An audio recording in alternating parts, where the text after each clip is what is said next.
Bonjour et bienvenue sur Upson Tuto WordPress. Dans la leçon d'aujourd'hui, vous allez apprendre à ajouter un effet texte saisi, comme vous le voyez sur cet écran. Avez-vous déjà souhaité améliorer votre contenu en ajoutant un texte dynamique? Imaginez un peu l'attrait visuel et dynamique qu'un tel effet pourrait apporter à votre site web. Eh bien, dans ce tutoriel, je vais vous montrer comment on peut ajouter un effet texte dactylographié. Vous pourrez ainsi dire adieu au texte statique et profiter ainsi du pouvoir d'un texte dynamique qui se tape.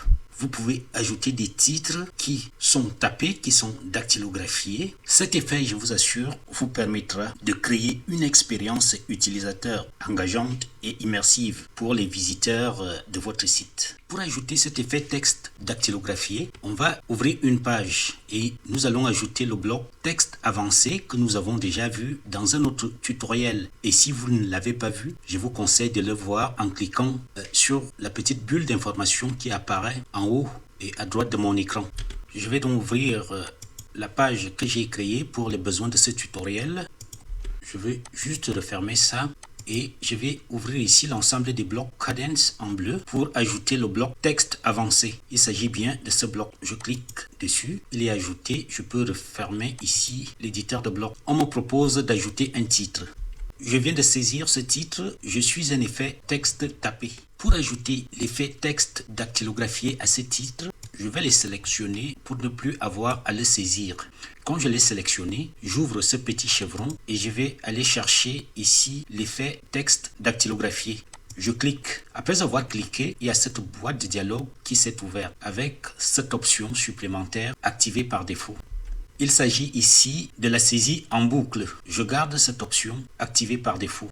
J'ai ensuite d'autres paramètres supplémentaires. Ici, ce sont les chaînes supplémentaires. Si j'active cette option, ça va me permettre, en ajoutant des chaînes supplémentaires, une lecture, une saisie aléatoire. Alors, je vais garder ça par défaut. Et ici, c'est le retour en arrière, c'est-à-dire l'effacement. Si j'active cette option, ça me permet également l'effacement à une certaine vitesse. Mais je garde cette option sans changer, sans l'activer. Puisque j'ai sélectionné ici mon titre, il est considéré comme la première chaîne qui sera tapée quand j'applique cet effet texte dactylographié. En cliquant sur ajouter une chaîne, je peux maintenant saisir une autre ligne qui sera également dactylographiée. Je viens donc de saisir une deuxième chaîne. Admirez comme je suis dactylographié. Je vais même ajouter une troisième chaîne et je vais saisir.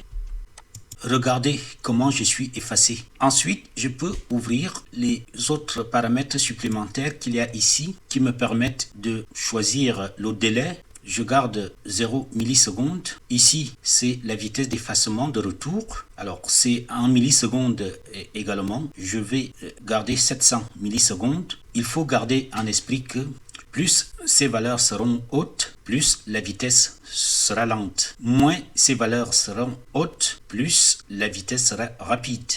Ici, nous avons la vitesse de frappe, toujours en millisecondes, et nous avons ici la vitesse d'effacement. Je garde ces valeurs telles quelles, je ne change rien, et dès que j'ai fini de faire ces réglages, il suffit tout simplement de cliquer à côté pour que tout soit appliqué. D'ailleurs, quand c'est appliqué, vous voyez que ici, ça a pris une autre couleur. Alors, je vais recliquer pour désactiver ça. Vous voyez qu'il n'y a plus de couleur. Si je reviens et j'applique encore, la couleur est revenue. Ça prouve que les valeurs qu'on vient de saisir ici sont désormais actives. Je clique donc à côté et vous voyez l'effet texte tapé qui se joue maintenant. On peut le prévisualiser dans une autre page en prenant ceci et prévisualiser. Et nous avons ici notre texte qui est bien saisi et effacé. Je reviens donc ici. Il faut savoir qu'on peut aller plus loin avec cet effet en appliquant ici une surbrillance à notre titre.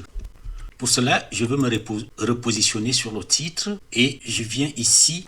Pour appliquer ces effets, je vais d'abord désactiver parce que si je garde ce réglage actif et que je choisis ici d'appliquer les paramètres de surbrillance, ça risque de ne pas bien fonctionner. Je désactive d'abord ça et ensuite je viens resélectionner le texte et à ce moment, je reviens donc ici et j'applique d'abord les paramètres de surbrillance et ensuite je vais ici appliquer l'effet texte saisie. Je garde, alors je vais remettre les deux chaînes que j'avais ajoutées.